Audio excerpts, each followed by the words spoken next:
YSR Congress party అధ్యక్షురాలు YS Sharmila ఇటీవల నిర్వహించిన ప్రెస్ మీట్లో వాక్ సవరణ బిల్లుపై చంద్రబాబు నాయుడు తీసుకున్న నిర్ణయంపై తీవ్రమైన విమర్శలు చేశారు.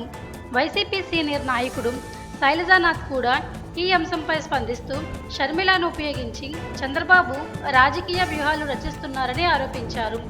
ఇదే సమయంలో వైసీపీ నేతలు షర్మిల కాంగ్రెస్లో చేరడం వెనుక చంద్రబాబు కుట్ర ఉందని ఆరోపిస్తున్నారు.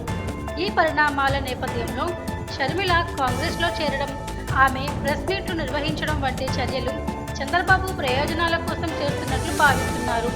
ఈ విషయంపై శైలజానాథ్ మాట్లాడుతూ షర్మిలను దూషించడం ద్వారా చంద్రబాబు రాజకీయ వ్యూహాలు సిద్ధం చేస్తున్నారని పేర్కొన్నారు. ఈ పరిణామాలు ఆంధ్రప్రదేశ్ రాజకీయాల్లో కొత్త చర్చానిమిషాలను సృష్టిస్తున్నాయి.